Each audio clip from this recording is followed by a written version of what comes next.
शांति।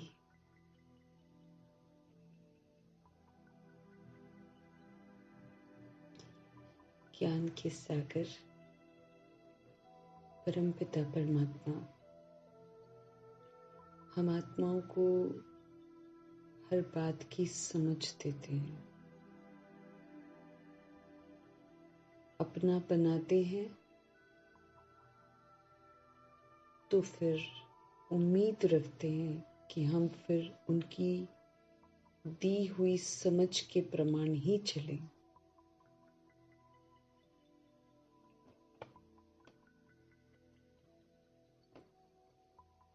समझ देते हैं कि ब्रह्मा कुमार ब्रह्मा कुमारी बनना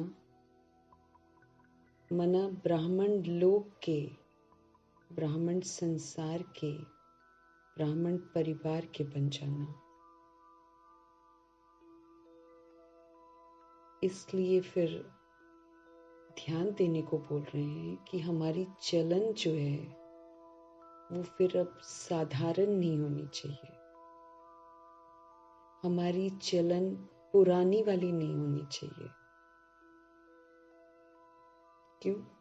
क्योंकि कहते हैं कि अगर तुम पुरानी चलन चलते हो, अगर तुम साधारण चलन चलते हो, तो तुम सिर्फ अपने को नुकसान नहीं पहुंचाते हो,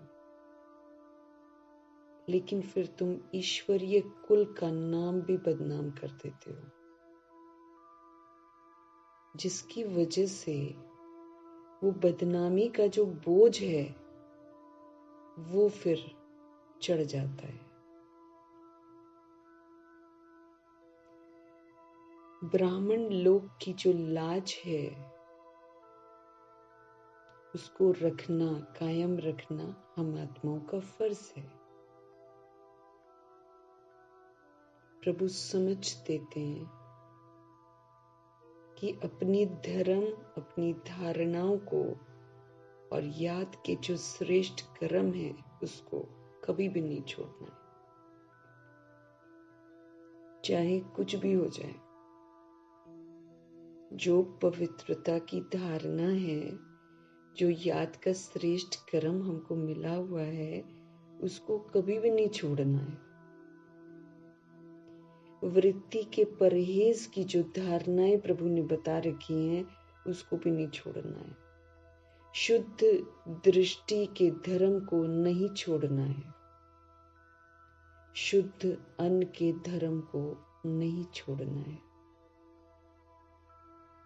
ब्राह्मण कुल ऊंची से ऊंची चोटी वाला कुल है।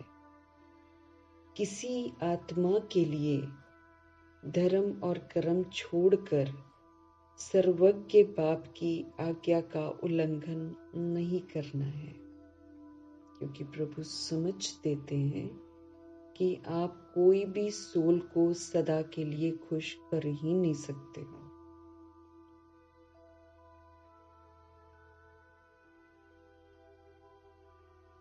अविनाशी ब्राह्मण सो देवता लोक की लाज को नहीं भूलना है। प्रभु कहते तुम अकेले नहीं हो, तुम बड़े कुल के हो, श्रेष्ठ कुल के हो, उसकी लाज रखो। तुम्हारा टाइटल है सर्वगुण संपन्न, संपूर्ण, निर्विकारी, 16 कला संपूर्ण, मर्यादा पुरुषोत्तम, अहिंसा परमो धर्मी। ये तुम्हारे टाइटल हैं। इनको किसी और को खुश करने के लिए मत गवाओ, क्योंकि जब हम किसी और को खुश करने की कोशिश करते हैं तो हम ये टाइटल्स को गवा देते हैं। प्रभु कहते हैं ये जो तुम हद के टाइटल खरीदते हो ना, नाम मान शान के, खुशियों के, कि दुनिया खुश हो जाए, प्रभु कहते हैं जब आप ये करते हो ना तो आप परमात्मा के आगे लाख गुना हिसाब का कर्मों का जो खाता है वो जमा कर लेते हो, जिससे फिर तुम बच नहीं सकते हो। उसको आपको चुकतो करना ही पड़ेगा। समझ देते हैं कि ज्ञान का मतलब होता है समझ। जब समझ मिल जाती है तो फिर बेसमझी नहीं करनी है। तो रोज प्रभु हम आत्माओं को स्मृतियां दिला रहे हैं, हम आत्माओं का ध्यान खिंचवा रहे हैं। हम कहाँ सूक्ष्म गलती कर बैठते हैं उसको अटेंशन रखने की समझ देते हैं, क्योंकि उसका खाता बहुत ज़बरदस्त बन जाता है, जिसको फिर हम आत्माओं को चुकता करना पड़ेगा। विष्णुवंशी का बनना है, सच्चा वैष्णव बनना है, तो फिर हमें अपने धर्म और कर्म जो प्रभु ने बना रखे हैं वो मुझे सदा याद रखने हैं। जो धारणाएं हैं वो बुद्धि में रहे, और जो याद का कर्म है कि मुझे निरंतर याद में रहना है, किसी के भी अच्छे बुरे कर्मा के प्रभाव से मुझे मुक्त रहना है। अच्छा है तो प्रभु कहते साक्षी होकर देखो, बुरा है तो शुभ भावना शुभ कामना रखो कि वो परिवर्तन हो जाए। तो मेरा कोई बंधन नहीं बंधेगा।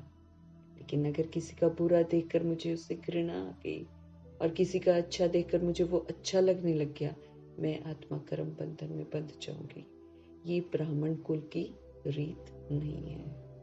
तो हम परमपिता परमात्मा के बच्चे, ब्रह्मा कुमार ब्रह्मा कुमारी गॉडली स्टूडेंट्स हैं। हम निराकार स्थिति में स्थित होकर निराकार परमपिता परमात्मा की शिक्षाओं को उन्हीं से समझेंगे, उन्हीं से ग्रहण करने की शक्ति लेंगे और फिर उसको अमल में लेकर आएंगे, क्योंकि दिनचर्या में उसको अमल में लाना बहुत ज़रूरी है। तो मीठे मीठे परमात्मा की मीठी मीठी शिक्षाएं उन्हीं से सुनते हैं, प्लस उन्हीं से समझते हैं, उन्हीं से पढ़ते हैं, और सारी सोल्स जितनी भी अज्ञानता में अभी हैं उन तमाम आत्माओं के प्रति प्रभु के महावाक्य समर्पित करते हैं। सभी के बुद्धि पर दस्तक हो, सभी को प्रभु की याद आए, सभी को पवित्रता आकर्षित करे, सभी को विकारों से वैराग हो, सभी को देह अभिमान से वैराग हो, सभी का भला हो, सभी का कल्याण हो। इन्हीं दुआओं के साथ प्लस प्रभु की ये महावाक्य प्रकृति के प्रति, 5 तत्वों के प्रति और वायुमंडल के प्रति भी समर्पित है। प्रभु की ये समर्थ शुद्ध महावाक्य जो है, इसकी जो शक्ति है, इसकी जो खुशबू है, वो चारों तरफ जाए और हर चीज जो है पुनः सशक्त बने, पुनः सतो प्रधान बने, पुनः पवित्र बने। इन्हीं दुआओं के साथ देखते हैं आज हमारे परमपिता परमात्मा हम आत्माओं को किस विधि से समर्थ बनाते हैं। मीठे बाबा बोले, मीठे बच्चे, तुम्हें पढ़ाई कभी भी मिस नहीं करनी है। तुम्हें पढ़ाई कभी भी मिस नहीं करनी है। पढ़ाई से ही स्कॉलरशिप मिलती है, इसलिए बाप के द्वारा जो भी नॉलेज मिलती है उसको ग्रहण करो। ग्रहण करो मीन्स अंदर लेकर जाओ, चित्त में बिठाओ, उसको अमल में लाओ। सिर्फ सुनकर नहीं रखना है, जो प्रभु कहते हैं फिर वही करना है। ईश्वरीय पढ़ाई कभी मिस नहीं करनी है।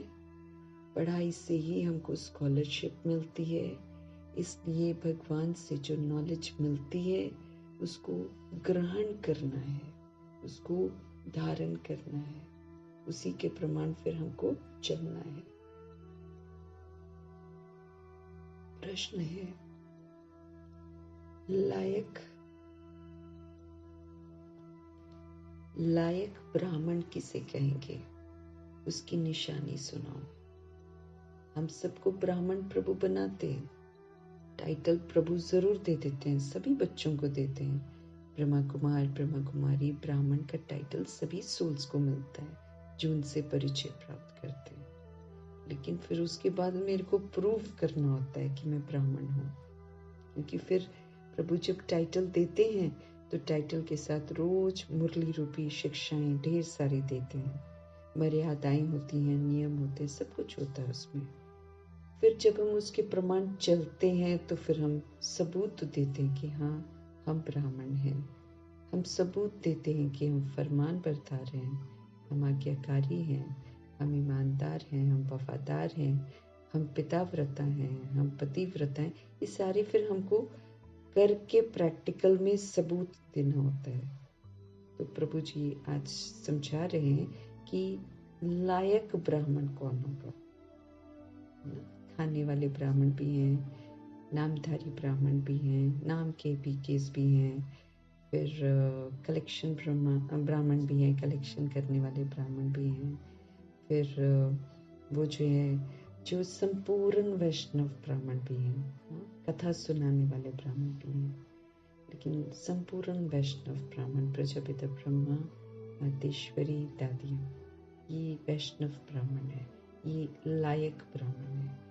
तो लायक ब्राह्मण वो जिसके मुख पर बाबा का गीता जो है ज्ञान कंठ हो एकदम, क्योंकि जो सोल ज्ञान को यूज करती है, जो सोल ज्ञान को प्रयोग में लाती है, उसके तो मुख पर ज्ञान जो है बिल्कुल कंठ होगा, गीता ज्ञान कंठ होगा, जो बहुतों को फिर बाप समान बनाते रहे, बहुतों को ज्ञान धन का दान पुण्य करते रहे, कभी भी आपस में एक दो के मतभेद में न आए, किसी भी देहधारी में बुद्धि लटकी हुई न हो, ब्राह्मण अर्थात जिसमें कोई भी भूत न हो, जो देह अहंकार को छोड़कर देही अभिमानी रहने का पुरुषार्थ करे, उसको कहते हैं लायक ब्राह्मण। हम अपने आप को खुद ही चेक कर सकते हैं, प्रभु निशानियां बता देते हैं, उसके बाद फिर हम देख सकते हैं कि कहाँ पर कमी है, उस कमी को फिर हम दूर कर सकते हैं। तो लायक ब्राह्मण वो होता है जिसके मुख पर प्रभु की जो गीता, प्रभु का जो गीता ज्ञान है वो बिल्कुल कंठ हो, एकदम पूरी धारणाओं वाला हो और एकदम बुद्धि में। क्योंकि जब हम एक बार धारण कर लेते हैं, जब हम उसको यूज करते हैं, उसको अनुभव करते हैं, तो वो चित्त पर रह जाता है, फिर हमको लर्न करने की ज़रूरत नहीं है, वो प्रैक्टिकल मेरी बुद्धि में रहेगा। फिर जो प्रभु के समान हमको बनाना है ना, तो जो बहुतों को बाप समान बनाता रहे, फिर बहुतों को ज्ञान धन का दान पुण्य करना है, फिर कभी आपस में हमको डिफरेंसेस क्रिएट नहीं करना है, फिर किसी भी देहधारी में मेरी बुद्धि बिल्कुल लटकी हुई नहीं होनी चाहिए, कोई भी बॉडीली बीइंग के तरफ मेरा दिमाग नहीं होना चाहिए, अब बिल्कुल बुद्धि एकाग्र होनी चाहिए एक प्रभु पिता परमात्मा में। फिर ब्राह्मण अर्थात जिसमें कोई भी भूत न हो, काम क्रोध लोभ मोह अहंकार ईर्ष्या द्वेष जितने भी भूत हैं वो बिल्कुल ना हो, जो देह अहंकार को छोड़कर देही अभिमानी रहने का पुरुषार्थ करे, उसे लायक ब्राह्मण कहते हैं। भूत एक भी ना हो, काम क्रोध लोभ मोह अहंकार ईर्ष्या द्वेष नफरत जो भी बाल बच्चे कुछ भी नहीं हो, पुराना कुछ भी ना हो, देह अहंकार को छोड़कर जो सोल्स आत्म अभिमानी बनने का, या आत्म अभिमानी बनने का भी नहीं कह रहे हैं, प्रभु कह रहे हैं आत्म अभिमानी रहने का जो पुरुषार्थ करते हैं। आत्म अभिमानी रहने का मतलब ही है स्वधर्म में रहना, वो तो फिर सोचना नहीं है, वो अटेंशन रखते हैं स्वधर्म में रहने की, वो है आत्म अभिमानी रहना। वो जो पुरुषार्थ करते हैं उनको प्रभु लायक ब्राह्मण कहते हैं। ओम शांति। बाप ने अपना और सृष्टि चक्र का परिचय तो दिया है हम आत्मा को, अपना भी दिया है और फिर सृष्टि चक्र का परिचय भी दिया है। ये तो बच्चों की बुद्धि में बैठ गया है कि सृष्टि चक्र जो है हूबहू रिपीट होता है एकदम एक्यूरेसी से। जैसे नाटक बनाते हैं, मॉडल्स बनाते हैं, फिर वो रिपीट होते हैं। तुम बच्चों की बुद्धि में ये चक्र चलना चाहिए। तुम्हारा नाम भी है स्वदर्शन चक्रधारी, बुद्धि में घूमता रहे ना, फिर इसी स्वदर्शन चक्रधारी की नॉलेज से देह अभिमान खत्म होता है। जितना ये मेरी स्मृतियों में रहता है, जितना बुद्धि में हम इसको चिंतन करते हैं, मनन करते हैं, उतना फिर हम देह के अभिमान से मुक्त हो जाते हैं। तो बुद्धि में प्रभु कहते ये फिरना चाहिए। बाप द्वारा जो भी हमको नॉलेज मिलती है वो ग्रहण करनी चाहिए, उसको अंदर धारण करना है, उसको जीवन में लाना है। ऐसी ग्रहण हो जाए जो पिछाड़ी में बाप और रचना के आदि मध्य अंत की याद रहे। है ना, इतना इसको एब्जॉर्ब कर लेना है, इतना इसको धारण कर लेना है कि एंड के मोमेंट्स में हमको एकदम सारे कॉन्सेप्ट्स बिल्कुल क्लियर रहे, बाप और रचना के आदि मध्य अंत की याद रहे। हम कभी विस्मृत होकर कहीं फिर से ड्रामा में न खो जाए, है ना, अभी के वर्तमान में न खो जाए, लेकिन रचना के और आदि मध्य अंत का मुझे याद रहे कि सब खत्म होना है, सृष्टि परिवर्तन होना है, फिर से नई दुनिया ने, ये सारा कुछ हमको बिल्कुल क्लियर रहना चाहिए। बच्चों को बहुत अच्छी रीति पुरुषार्थ करना है। प्रभु समझते रहे, हम आत्माओं को बहुत अच्छी रीति पुरुषार्थ करना है। ये एजुकेशन है, प्रभु हमें एजुकेट कर रहे हैं, इसमें शिक्षित कर रहे हैं प्रभु हमें। ऐसा कुछ नहीं है यहाँ पर, ऐसा नहीं है कि बैठे बिठाए ब्लेसिंग्स मिल जाएंगी और सब कुछ हो जाएगा, नहीं, शिक्षित कर रहे हैं। हम अशिक्षित हो जाते हैं देह अभिमान में आकर, लेकिन प्रभु हमें सही मायने में अभी एजुकेट कर रहे हैं, हमें सत्यता की और दिव्यता की सभ्यता सिखा रहे हैं। बच्चे जानते हैं ये वाली जो एजुकेशन है, सिवाय तुम ब्राह्मणों के कोई भी नहीं जानता, दुनिया को नहीं मालूम है इस एजुकेशन के बारे में, हमको प्रभु ने समझ दी है। वर्णों का फर्क तो है ना, मनुष्य समझते हैं हम सब मिलकर एक हो जाएं। अब इतनी सारी दुनिया एक तो हो नहीं सकती है, इतनी रंग बिरंगी हो चुकी है, ये इतने राज्य हो गए हैं, इतनी सत्ताएं हो गई हैं, इतने धर्म हो गए हैं, इतने बिलीफ सिस्टम हो गए हैं, इतने रंग रूप हो गए हैं, इतनी धारणाएं हो गई हैं कि माना इतनी मान्यता हो गई कि अगर हम सोचे भी, इतनी भाषाएं हो गई कि सबको एक बना ले, तो ये मुमकिन नहीं है। मनुष्य समझते हैं कि हम सब मिलकर एक हो जाएं। अब इतनी सारी दुनिया एक तो हो नहीं सकती है। यहाँ तो सारे विश्व में एक राज्य, एक धर्म, एक भाषा चाहिए। सारे विश्व में अब क्या चाहिए? एक राज्य हो, उसमें एक पवित्रता का धर्म हो और एक भाषा हो। वो तो प्रभु कहते सतयुग में था। विश्व की बादशाही थी जिसके मालिक ये लक्ष्मी नारायण थे। तुमको ये बताना है कि विश्व में शांति का राज्य ये वाला है, लक्ष्मी नारायण का। सिर्फ भारत की ही बात है, जब इन्हों का राज्य होता है तो सारे विश्व में शांति हो जाती है। ये सिवाय तुम्हारे और कोई जानता ही नहीं है। सब इस समय भगत हैं, सब हैं भगत। फर्क भी तुम देखते हो, भक्ति अलग है, ज्ञान अलग है। ऐसे नहीं भक्ति न करने से कोई भूत प्रेत खा जाएंगे। प्रभु समझ दे रहे हैं कि भक्ति अलग है और ज्ञान अलग है। ऐसे नहीं है, क्योंकि लोगों को थोड़ा सा वो डाल दिया है ना, वहम डाल दिया है। तो प्रभु समझ देते हैं कि ऐसे नहीं कि भक्ति न करने से कोई भूत प्रेत खा जाएंगे, नहीं, तुम तो बाप के बने हो, अब तो तुमको भक्ति नहीं करनी है। क्योंकि कई लोग फिर वहम में आ जाते हैं, कुछ हिसाब किताब जब तो होते हैं ना, तो थोड़ा कंफ्यूज हो जाते हैं। तो फिर प्रभु समझ देते हैं कि ऐसा मत सोचो कि तुम भक्ति नहीं करोगे तो भूत प्रेत तुम्हें खा जाएंगे, नहीं, तुम तो बाप के बने हो, तुम्हारे में जो भूत है ना वो सब निकल जाने हैं। उल्टा प्रभु के जब हम बनते हैं तो हमारे अंदर के भूत सारे निकल जाएंगे। सबसे बड़े भूत तो हमारे अंदर काम, क्रोध, लोभ, अहंकार, देह अभिमान के भूत हैं। ये जब भूत आते हैं तो फिर हम गड़बड़ बनते हैं, गड़बड़ बनते हैं तो फिर भूत प्रेत लगते हैं। तो फिर प्रभु कहते हैं कि तुम्हारे में जो भूत है ना वो सब निकल जाने हैं। पहला नंबर है, पहले नंबर में भूत है ये देह का अहंकार कि मैं बॉडी हूँ, इसका जो घमंड है, ये सबसे बड़ा तो भूत यही है। इनको निकालने के लिए ही तो बाप देही अभिमानी बनाते रहते हैं। ये जो भूत अंदर घुस रखा है, बुद्धि के अंदर घुसा हुआ है, इस देह अहंकार को निकालने के लिए ही प्रभु हमें देही अभिमानी बनाते रहते हैं। समझ देते हैं कि अब अपने आप को आत्मा समझो और आत्मा समझकर पाठ बजाओ, आत्मा के स्वधर्म को यूज करो। तो फिर वो सुख मिलेगा, फिर वो प्राप्तियां होंगी, तो फिर ये भूत निकल जाएगा।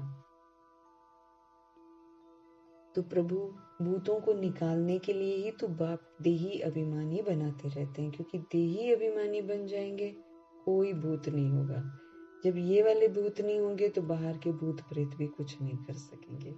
आत्मा समझने से मेरी स्थिति ऊंची हो जाती है।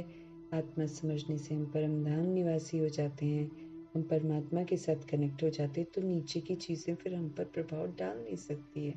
हम देश समझते हैं तो वो हम पर प्रभाव डालती है।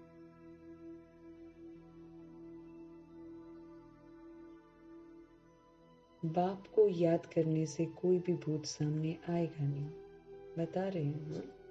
नहीं तो इधर उधर सहारा न ले लेना, क्योंकि अभी बढ़ने वाला है ना ये सारा सिस्टम जो है, बहुत ज़्यादा बढ़ जाएगा। तो फिर उतनी ही जो तांत्रिक और रिद्धि सिद्धि वाले जो लोग हैं, ये इनका अंतिम पार्ट चलेगा, ये बहुत ज़्यादा हो जाएंगे, है ना। और फिर आत्माएं कहीं घबरा न जाएं, कहीं उनके पास न चली जाए ना। इसलिए प्रभु हम आत्मा को समझ देते हैं कि अगर आप प्रभु की याद में रहेंगे ना, बाप को याद करने से कोई भी भूत सामने आएगा ही नहीं, क्योंकि प्रभु जो है वो पवित्रता के सागर हैं। पवित्रता के पास अपवित्र चीजें आ ही नहीं सकती हैं। तो सुरक्षित होना है तो एक तो अपने को आत्मा समझना है, क्योंकि आत्मा समझकर ही हम प्रभु से कनेक्ट हो सकते हैं। तभी उनकी शक्तियां जो हैं वो मेरे इर्द गिर्द एक सुरक्षा कवच बन जाएंगी। उसके लिए फिर मुझे आत्मा समझना बहुत जरूरी है, आत्मा के भान में मेरा रहना बहुत जरूरी है। तब मेरे को उनकी प्रोटेक्शन मिलेगी। मैं हूँ बॉडी में ही, लेकिन समझना मुझे अपने को सोल है, समझना सोल है। तो फिर सोल की समझ से मुझे सोल के स्वधर्म को यूज करना है। फिर प्रभु की जो है शक्तियां वो मेरे इर्द गिर्द एक सुरक्षा कवच बन जाएंगे। हम जब प्रभु की याद में रहेंगे, हमारे सामने कोई भी भूत आएगा ही नहीं, आएगा ही नहीं। 21 जन्मों के लिए फिर प्रभु अभी फिर हम स्टैंप लगा लेते हैं, अभी ही तो स्टैंप लगानी है संगम युग में, क्योंकि सारी समझ तो मुझे अभी मिल रही है। इस समझ के साथ मुझे प्रभु को अभी याद करना है। अभी याद करने से एक तो अभी भी भूत सामने नहीं आएंगे, ऊपर से फिर 21 जन्मों के लिए भूत मेरे सामने नहीं आए, उसकी स्टैंप भी लग जाएगी। स्टैंप लगवानी है प्रभु से। तो कब लगेगी? जब मैं आत्मा अपने आप को आत्मा समझूंगी और सिर्फ एक प्रभु पिता परमात्मा की याद में रहूंगी। तो फिर कोई भी भूत जो है, कोई भी नेगेटिव एनर्जी, इविल एनर्जी जो है वो मेरे सामने आएगी नहीं। 21 जन्मों के लिए फिर प्रभु कहते कोई भी भूत आता ही नहीं है, अहंकार आता ही नहीं है, काम क्रोध लोभ मोह अहंकार पनपता ही नहीं है। तो ये जो 5 भूत हैं, ये रावण की प्रॉपर्टी है। रावण क्या है? देह का अभिमान। बाकी रावण कोई चीज नहीं है, वैसे कोई व्यक्ति नहीं है, ये देह का अभिमान है जो बुद्धि में घुस जाता है। इसलिए उसके 10 शीश ही दिखाते हैं, क्योंकि बुद्धि में है, हमारी बुद्धि में घुस जाता है रावण। देह, मैं देह हूं, मैं देह हूं, ये बुद्धि में घुस जाता है। तो प्रभु समझ दे रहे हैं कि ये जो 5 भूत हैं, काम क्रोध लोभ मोह अहंकार, ये रावण की प्रॉपर्टी है। रावण राज्य कहते हैं ना, राम राज्य अलग है, रावण राज्य अलग है। रावण राज्य में भ्रष्टाचारी और राम राज्य में श्रेष्ठाचारी होते हैं। रावण के राज्य में भ्रष्टाचारी है और राम राज्य में श्रेष्ठाचारी होते हैं। इसका फर्क भी तुम्हारे सिवाय किसी को पता नहीं है। इसका जो फर्क है ना, प्रभु कहते हैं वो तुम्हारे सिवाय किसी को पता नहीं है। तुम्हारे में भी जो समझू हैं, जो होशियार हैं, वो अच्छी रीति समझ सकते हैं, क्योंकि ये जो माया बिल्ली है ना, ये भी कोई कम नहीं है। ये माया बिल्ली इधर उधर कर देती है। कभी कभी फिर क्या करते हैं? पढ़ाई को छोड़ देते हैं, सेंटर पर नहीं जाते हैं, दैवी गुण धारण नहीं करते हैं, है ना। क्या क्या करते हैं, है ना। एक तो पढ़ाई छोड़ देते हैं, ठीक है। अब कई लोग हैं कि पढ़ाई खुद नहीं पढ़ते थे, सेंटरों पर जाते थे, सेंटर पर नहीं जाते, ठीक है। वो फिर वहाँ से भी जो सुनते सुनाते थे वो भी खत्म। एक तो है कि पर्सनल पढ़ाई अगर पढ़ते हैं वो तो अलग बात है, दूर है सेंटर अलग बात है, लेकिन एक है कि घर पे भी नहीं पढ़ते हैं, फिर सेंटर पर भी नहीं जाते, और फिर दैवी गुण भी धारण नहीं करते। तो बिल्ली रूपी माया जो है ऐसी पढ़ाई छुड़वा देती है। आंखें भी धोखा देती हैं, कोई चीज अच्छी देखी तो फिर खा लेते हैं, है ना। क्योंकि प्रभु हमें समझ देते हैं कि तामसिक चीजें कौन सी हैं और सात्विक चीजें कौन सी हैं। सात्विक के लिए प्रभु कहते हैं कि बिल्कुल ताजा, फ्रेश, तुरंत बनाओ तुरंत खाओ। वो तो ये कहते हैं कि सुबह का भी दोपहर को नहीं खाने का, क्योंकि सुबह का भी दोपहर को खाते हैं तो उसके बीच में कितने सारे वायुमंडल में वाइब्रेशंस हैं चारों तरफ। कोई बोल रहा है, कोई चिल्ला रहा है, कोई कुछ भी कर रहा है। और अब तो घर भी ऐसे बन चुके हैं कि बिल्कुल आप ऐसे है कि जैसे आपको लगेगा कि आप अलग है ही नहीं है। दूसरे का घर का सारा कुछ इधर सुनता है, इधर का सारा कुछ उधर जाता है। ऐसा इतने समीप घर हो चुके हैं। किसी के घर में कोई गाली दे रहा है, कोई चिल्ला रहा है, कोई गलत बातें कर रहा है, कोई निंदा चुगली कर रहा है, वो सारा पड़ता है खाने के अंदर। इसलिए हमारे प्रभु मीठे परमात्मा हम आत्माओं को समझ देते हैं, बिल्कुल एक तो सिंपल खाओ, क्योंकि जहाँ हम टेस्ट करते हैं, टेस्ट के लिए खाते हैं, वो मेरे को बॉडी कॉन्शियस बनाता है। बॉडी कॉन्शियस ही तो भूत है। ये जो देह का टेस्ट है यही तो भूत है, यही तो हमें भूत बनाता है। तो जितनी भी सोल्स हैं इस समय, बॉडी भी जो छोड़ती हैं, वो सारी खाने पीने वाली हैं इस समय कलयुग में। आत्माएं जो है ना, कलयुगी सोल्स खाने पीने का बड़ा शौक रखती हैं। खाना ही तो, खाना, कपड़ा, पहनावा, बाल, ये वो भारी सारा बॉडी को लेकर ही सब कुछ कर रहे हैं सोल्स। इसीलिए जब हम टेस्ट के लिए खाते हैं तो फिर हम, वो भूत है मेरे अंदर ना, देह अभिमान का भूत आ जाता है, वो तो फिर हमको अच्छा तो बनने नहीं देगा ना। तो फिर प्रभु इसलिए हमको समझ देते हैं कि बिल्कुल सिंपल फूड खाओ, ताकि मैं जब भोजन करूं तो मैं टेस्ट के लिए ना करूं, क्योंकि टेस्ट के लिए खाना मतलब body consciousness, arrogance of body consciousness माना फिर वही भूत आ गया। वो फिर भूत कई भूतों को लेकर आएगा, आलस से आएगा, फिर खा पी कर लोटपोट रहेंगे, कोई पुरुषार्थ नहीं करेंगे, कोई पढ़ाई नहीं, नींद आएगी, बहुत सारी बातें हम आत्माओं को विस्मृत करती। फिर बुद्धि जो है ना खाने पीने में चली जाती है। यही इसी में तो माया फंसा रही है सबको। खान पान, घूमना फिरना, पहनना, ये करना वो करना, बस इसमें फंसा रखा है सबको। सब इसी में उलझे पड़े हुए हैं। तो ये आंखें जो है ये हमको फिर धोखा देती हैं। कोई चीज अच्छी देखी खा लेते हैं, वो बासी है, किसी और के हाथ की बनी हुई है, या फिर पुरानी आदत होती है हमको खाने पीने की, जो आदतें होती हैं वो फिर हमसे ना वो चीज़ को मना उधर चला जाता है दिमाग कि अच्छी देखी खा लेते हैं। तो अब बाप समझाते हैं कि तुम बच्चों की ये लक्ष्मी नारायण एम ऑब्जेक्ट है। फिर याद दिलाते हैं कि भाई तुम्हारी एम ऑब्जेक्ट लक्ष्मी नारायण है। अगर तुम बॉडी कॉन्शियस रहोगे तो तुम ये नहीं बन सकते हो, तुमको ऐसा बनना है। प्रभु कहते हैं ऐसे दैवी गुण तुमको धारण करने हैं। यथा राजा रानी तथा प्रजा, सब में दैवी गुण वहां पर होते हैं, सब में। सतयुग में सभी के अंदर दैवी गुण। यहाँ की दुनिया की तरह रंग बिरंगी दुनिया नहीं है। प्रभु कहते हैं यहाँ तो एकदम रंग बिरंगी है। एक ही घर में 10 रंग होंगे, 10 सदस्य होंगे तो 10 तरह के रंग वाली आत्मा होगी। कोई रजोगुणी होगी, कोई सतोगुणी होगी, तो कोई तमोगुणी होगी। ऐसा वायुमंडल है अब तो। लेकिन सतयुग में ऐसा नहीं होता है। राजा में दैवी गुण है तो फिर प्रजा में भी दैवी गुण जरूर होते हैं। ऐसे कोई वहां पर नहीं चली जाती है सोल, जो जाती है उसमें दैवी गुण जरूर होते हैं। वहां आसुरी गुण होते ही नहीं है। आसुरी गुण हमारे अंदर आ गए हैं ना,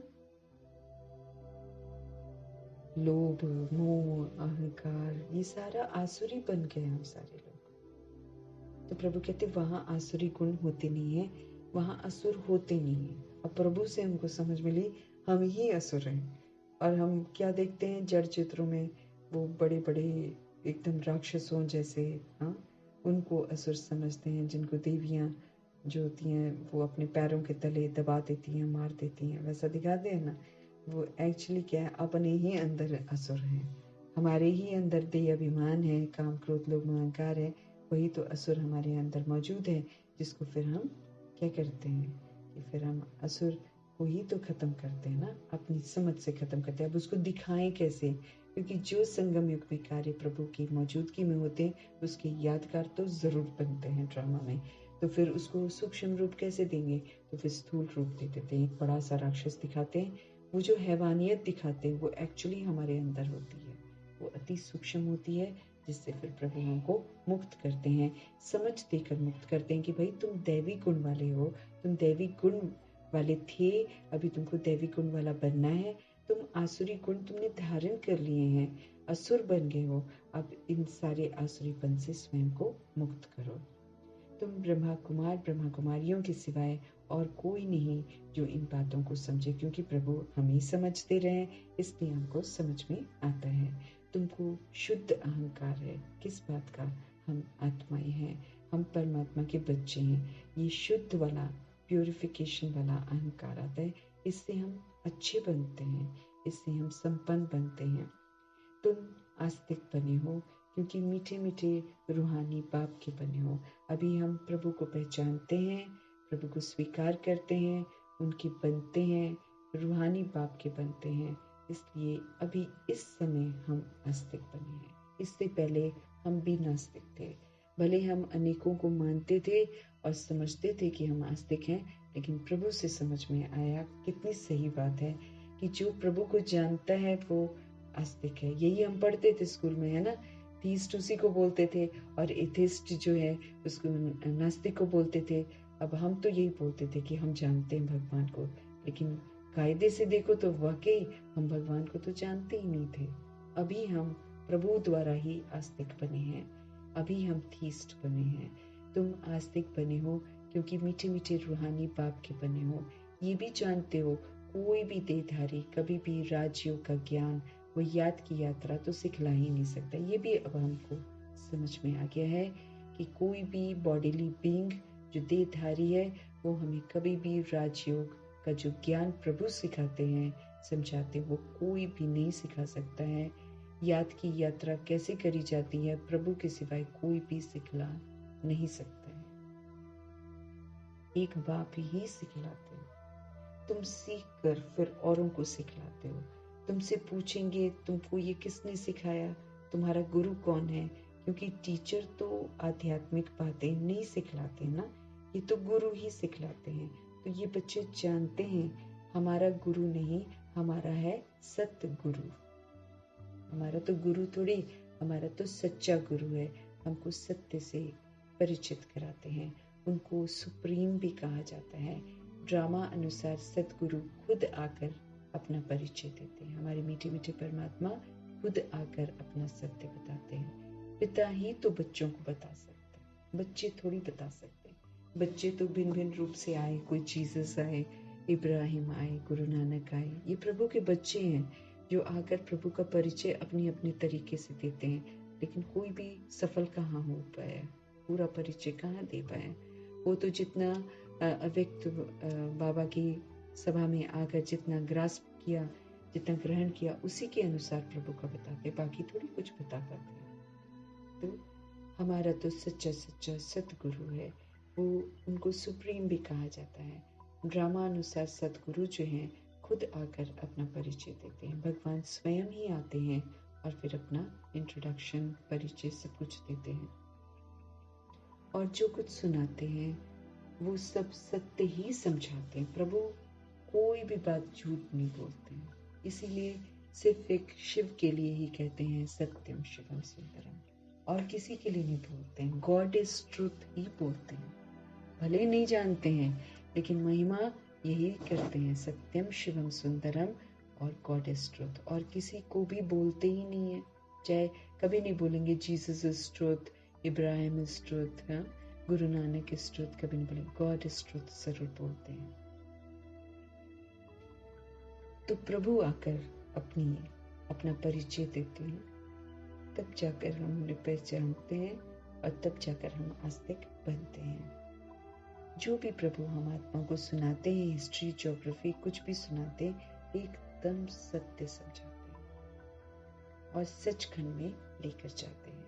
सत्य एक ही है, बाकी कोई भी देहधारी को याद करना है झूठ। अगर हम किसी भी बॉडीली बीइंग को याद करते हैं, दैट इज झूठ। अगर प्रभु को याद करते हैं, दैट इज सत्य। क्योंकि बॉडीली बीइंग जिसको भी हम याद करते हैं, उसकी देह जो है वो खत्म होने वाली है।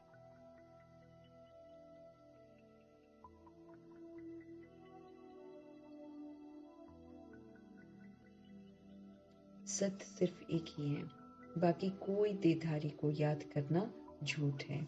यहाँ तो तुम्हें एक बाप को ही याद करना है। जैसे सारी सोल्स जो हैं वो ज्योति बिंदु हैं, तो बाप भी कैसे हैं? ज्योति बिंदु है। बाकी हर आत्मा का जो संस्कार है, वो कर्म है, वो अपने अपने, इसलिए हम अलग अलग हो जाते हैं बॉडी में आकर। बाकी तो हम सोल्स एक जैसे हैं, ज्योति बिंदु हैं देखने में, और ओरिजिनलिटी हमारी सतोगुणी है। लेकिन जब हम बॉडी लेते हैं तो हर आत्मा का जो संस्कार है, जो कर्म है, वो फिर अपना अपना हो जाता है। एक जैसे संस्कार हो ही नहीं सकते हैं। अब बॉडी समझकर जब हम पाठ बजाते हैं, हम भिन्न भिन्न तरीके से पाठ बजाते हैं। फिर हम पुनर्जन्म में आते हैं, कभी ये बॉडी छोड़ते हैं, फिर वहां जाकर जन्म लेते हैं, कभी वहां छोड़ते हैं, कभी वहां। फिर जैसे जैसे हम सोल्स डिफरेंट डिफरेंट होते हैं, बॉडी कॉन्शियस होकर, फिर वही वही संस्कार हमारे बनते चले जाते हैं। अगर एक जैसे संस्कार हो, फिर तो फीचर्स भी एक जैसे हों। कभी भी एक जैसे फीचर्स नहीं हो सकते हैं, थोड़ा फर्क तो जरूर होता है। नहीं तो फिर सारे के सारे एक जैसे देखने में लगेंगे, इसलिए फर्क तो जरूर होता है। ये नाटक तो एक ही है, सृष्टि एक ही है, अनेक नहीं है। प्रभु कहते हैं, वो दिखा देते हैं कि अनेक है ना, लेकिन आकाश है, पताल, ऐसे ऐसे बताते हैं ना। तो ये नाटक तो एक ही है और सृष्टि भी प्रभु कहते एक ही है, अनेक नहीं है। ये कपोड़े लगाते हैं कि ऊपर ऊपर ऊपर नीचे दुनिया है ना, आकाश पताल में, कहेंगे पताल में भी एक दुनिया है। अपने आप हमें गप्पे मारते रहते हैं। प्रभु कहते गपोड़े लगाते हैं कि ऊपर नीचे दुनिया, आता पता कुछ है नहीं अपना भी, और फिर कहानियां दुनिया भर की बना रखी हैं। ऊपर तारों में दुनिया है, ऐसा बोलते हैं ना। बाबा कहते हैं ये किसने बताया? पूछते हैं ना जो लोग हैं, वो तो बना देते हैं कहानियां ना, कहेंगे ऊपर तारों में दुनिया है। तो प्रभु जी पूछते हैं किसने बताया? तो नाम लेते हैं शास्त्रों का। अब शास्त्र तो जरूर किसने लिखे हैं? मनुष्य ने तो लिखे होंगे ना। किसने लिखे हैं? मनुष्य ही तो लिखते हैं। कोई भी शास्त्र ले लो, किसने लिखा? प्रभु ने लिखा है क्या? नहीं, मनुष्य ने लिखा। That is limited. तो मनुष्य ने लिखे होंगे ना। तो तुम जानते हो ये बना बनाया खेल है, हम सभी ने बना दिया है, इसलिए बना बनाया है। क्योंकि हम अविनाशी आत्माएं हैं, हम बना लेती हैं, रिकॉर्ड कर लेती हैं, और फिर वही वही रिपीट करती रहती हैं, सेकंड बाय सेकंड। जो सारी दुनिया का पार्ट बचता है, ये भी ड्रामा का बना बनाया खेल है। सेकंड बाय हर सेकंड का पार्ट अविनाशी आत्मा में रिकॉर्डेड है, और फिर वो एकदम एक्यूरेसी से बचता है। तो सेकंड बाय सेकंड जो सारी दुनिया का पार्ट बचता है, ये भी ड्रामा का बना बनाया खेल है। तो फिर ये क्या बन जाता है? ये खेल बन जाता है। हम सब पार्ट बजाते हैं, वो फिक्स हो जाता है, फिर ये बन जाता है एक ड्रामा, एक खेल बन जाता है।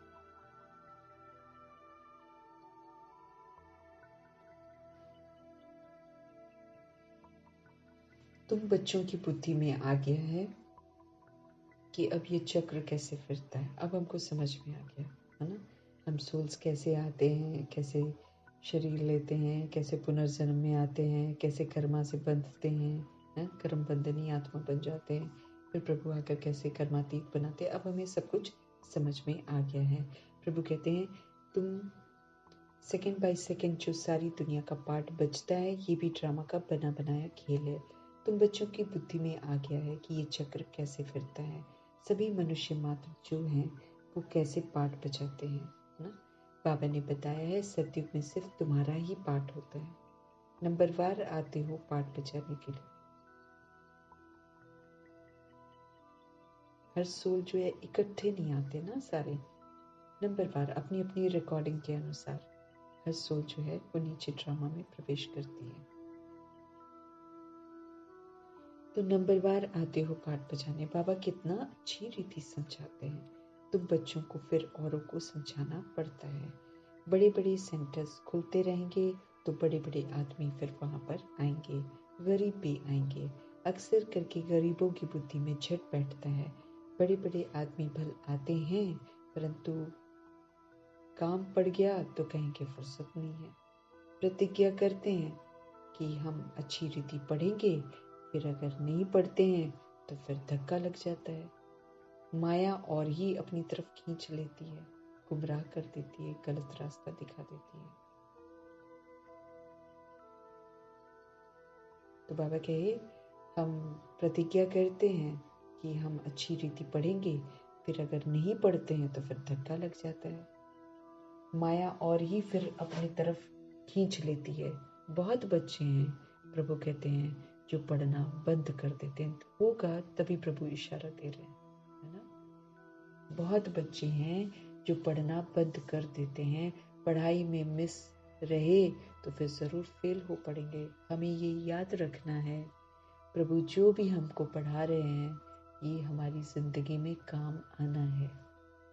प्रभु आत्मा को समझ देते हैं कि ये जो ड्रामा का विनाश है, ये जो परिस्थितियां आनी है, ये जो बेगरी का पाट आना है, ये जो प्राकृतिक आपदाएं इतनी घमसान आनी है, ये सारे मनुष्यों के द्वारा बनाए हुए ही कर्म के अनुसार है।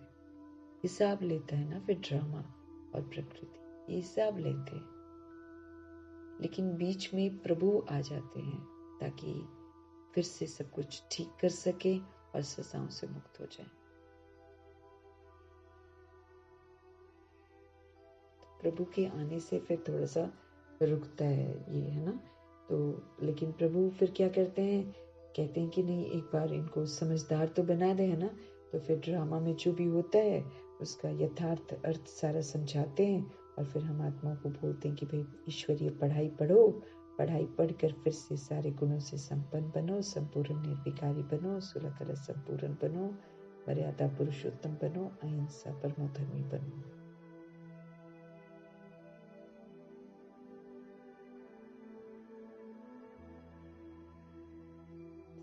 देते हैं कि इस विधि से फिर आप सारा जो परीक्षाएं आने वाली हैं उसको फिर आप फेस कर पाओगे। परीक्षाओं के लिए माना ड्रामा जो हमारे साथ करने वाला है, प्रकृति जो करने वाली है, माया जो करने वाले हैं, यमदूत जो करने वाले हैं, उसके प्रभाव में नहीं आकर हम अव्यक्त हो जाएं या फिर रहते हुए भी उसका प्रभाव मुझ पर ना पड़े और हम शांति का सहयोग दें। यही तो हमारा कर्तव्य है। उसके लिए तो प्रभु हमको तैयार करा रहे हैं। तो प्रभु समझ देते हैं कि बहुत बच्चे हैं जो पढ़ना ही बंद कर देते हैं। अब पढ़ाई में मिस रहे तो फिर जरूर फेल हो पड़ेंगे, क्योंकि तैयारी नहीं की होगी, समझ ही नहीं होगी, तैयारी नहीं की होगी तो फेल ही होंगे ना। स्कूल में जो अच्छे अच्छे बच्चे होते हैं वो कभी शादियों पर इधर उधर जाने की छुट्टी नहीं लेते हैं। स्कूल में जो स्कूल होता है दुनिया में, वो भी अच्छे अच्छे जो बच्चे होते हैं वो कभी भी, जैसे कि मैरिज है चाहे कुछ है, इधर उधर जाने की छुट्टी नहीं लेते हैं। बुद्धि में रहता है कि हम अच्छी रीति पढ़कर स्कॉलरशिप लेंगे, इसलिए वो पढ़ते रहते हैं। वो मिस करने का ख्याल नहीं करते हैं। उनको पढ़ाई के सिवाय कुछ भी मीठा नहीं लगता है। समझते हैं मुफ्त समय वेस्ट होगा कहीं जाएंगे तो। यहाँ एक ही टीचर पढ़ाने वाला है तो कभी पढ़ाई मिस नहीं करनी चाहिए। वहाँ तो फिर 10 तरह के टीचर्स भी होते हैं, लेकिन फिर भी बाबा कहे वो सोल्स जो हैं, कि जो अच्छी सोल्स हैं पढ़ने वाली, वो इधर उधर नहीं जाती हैं कि कहीं पर फंक्शन है तो जाना है। उनको इंटरेस्ट नहीं है, उनका सारा इंटरेस्ट पढ़ाई में होता है। ऐसे ही हम आत्माओं को तो ये मीठी पढ़ाई प्रभु पढ़ा रहे हैं, ये प्रैक्टिकल अमल में लाने की जो पढ़ाई है वो फिर कभी भी छोड़नी नहीं है। यहाँ तो एक ही टीचर है पढ़ाने वाला, तो कभी पढ़ाई मिस नहीं करनी है। इसमें भी नंबरवार पुरुषार्थ अनुसार है। देखते हैं पढ़ने वाले अच्छे हैं तो पढ़ाने वाले की भी दिल लगती है, टीचर का नाम वाला होता है, ग्रेड बढ़ती है, ऊंच मर्तबा मिलता है। यहाँ भी बच्चे जो हैं ना, यहाँ भी बच्चे जो जितना पढ़ते हैं उतना ऊंच मर्तबा पाते हैं। प्रभु क्या बोल रहे हैं? जो बच्चे जितना पढ़ते हैं, जितना धारणा करते हैं, उतना ऊंच मर्तबा पाते हैं। एक ही क्लास में कोई पढ़कर ऊंच मर्तबा भी पाते हैं तो कोई कम। ये तो दुनिया में भी होता है। सबकी कमाई एक जैसी नहीं होती है। अब यहाँ तो डिफरेंट टाइप की रूहानी कमाई है, सच्ची कमाई है, तो सभी की सच्ची कमाई एक जैसी नहीं होती है। बुद्धि पर सारा मदार है। वो तो मनुष्य जो है वो मनुष्य को पढ़ाते हैं दुनिया में। तुम जानते हो बेहद का बाप हमको पढ़ाते हैं, फिर अच्छी रीति हमको पढ़ना चाहिए। कौन पढ़ाते हैं? बेहद के बाप जो है, सभी सोल्स के जो बाप हैं वो हमको पढ़ाते हैं, तो हमें कितना अच्छी रीति पढ़ना चाहिए। गफलत हमको नहीं करनी चाहिए। पढ़ाई को छोड़ना तो कभी नहीं चाहिए। एक दो के ट्रेटर भी बन पड़ते हैं उल्टी सुल्टी बातें सुनाकर। कभी कभी होता है ना, कोई इंसान अपनी तो वो पढ़ाई छोड़ता ही छोड़ता है, दूसरे को भी उल्टा सुल्टा सुना के उसका मन भी मैला करके उसको भी छुड़ाने की कोशिश करता है। तो ऐसे भी गद्दार यहाँ पर होते हैं, तो एक दो के ट्रेटर भी बन पड़ते हैं उल्टी सुल्टी बातें सुनाकर। परमत पर नहीं चलना, परमत पर कभी भी नहीं चलना चाहिए। प्रभु कहते हैं उल्टी सुल्टी बातें मुझे सुननी नहीं है, किसी दूसरे की मत मुझे लेनी नहीं है। उल्टी सुल्टी बातें सुनाकर परमत पर नहीं चलना चाहिए। श्रीमत के लिए कोई कुछ भी कहे, तुमको तो निश्चय है ना कि बाप हमको पढ़ाते हैं, फिर वो पढ़ाई छोड़नी नहीं चाहिए ना। प्रभु कहते श्रीमत के लिए हमको तो अटूट निश्चय है कि श्रीमत किसकी है? परमपिता परमात्मा की है। फिर कोई कितना भी मुझे कहे, मेरा निश्चय तो नहीं टूटना चाहिए ना कि बाप हमको पढ़ाते हैं। फिर वो पढ़ाई जो है छोड़नी नहीं चाहिए। जहाँ प्रभु पढ़ाते हैं वहाँ तो फिर ये पढ़ाई बिल्कुल छोड़नी नहीं चाहिए। बच्चे नंबरवार हैं, बाप तो अव्वल नंबर है ना। इस पढ़ाई को छोड़ और कहाँ जाएंगे? कहाँ जाएंगे? झूठ ही झूठ है चारों तरफ। और कहाँ से ये पढ़ाई मिल ना सके? शिव बाबा से पढ़ना है। सौदा किससे करना है? शिव बाबा से करना है। प्रभु जी से ही पढ़ना है और प्रभु जी से ही सौदा करना है। कोई उल्टी सुल्टी बातें सुनाकर औरों का मुख मोड़ देते हैं। ये बैंक शिव बाबा की है। समझो कोई बाहर में सत्संग शुरू करते हैं, कहते हैं हमें शिव बाबा की बैंक में जमा करना है, तो कैसे करेंगे? बच्चे जो आते हैं शिव बाबा की भंडारी में डालते हैं, एक पैसा भी देते हैं तो उसको रिटर्न में 100 गुना होकर मिलता है।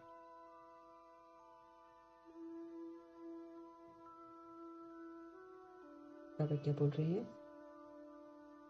शिव बाबा की बैंक अभी खुलती है तो शिव बाबा की बैंक में जमा करना है। कैसे करेंगे? बच्चे जो आते हैं शिव बाबा की भंडारी में डालते हैं, एक पैसा भी देते हैं तो वो 100 गुना होकर मिलता है। शिव बाबा कहते हैं तुमको इनके बदले महल मिल जाएंगे। ये सारी पुरानी दुनिया खत्म होने वाली है। भगवान अच्छे अच्छे कुटुंब से धनवान अच्छे कुटुंब से बहुत आते हैं।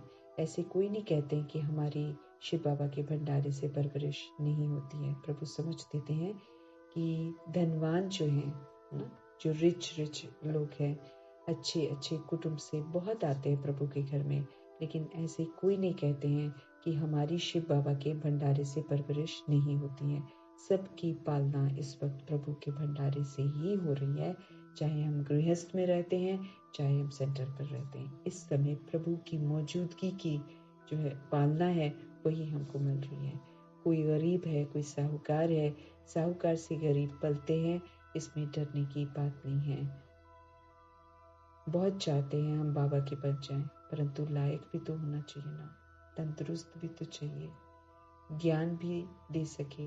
गवर्नमेंट भी बहुत जांच कर लेती है ना, यहाँ भी सब कुछ देखा जाता है, सर्विस कर सकते हैं, नंबरवार तो हैं, सब अपना अपना पुरुषार्थ कर रहे हैं।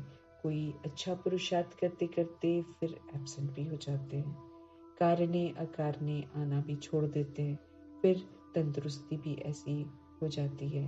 तो एवर तंदुरुस्त बनाने के लिए फिर ये सब सिखाया जाता है। प्रभु क्या समझते रहे, कोई तो अच्छा पुरुषार्थ करते करते फिर क्या हो जाता है, एब्सेंट हो जाते हैं, कारणे अकारणे आना भी छोड़ देते हैं, फिर क्या हो जाता है, तंदुरुस्ती भी फिर ऐसी हो जाती है, क्योंकि प्रभु को छोड़ा है तो हेल्दी थोड़ी रहेंगे, फिर तंदुरुस्ती भी वैसी हो जाती है।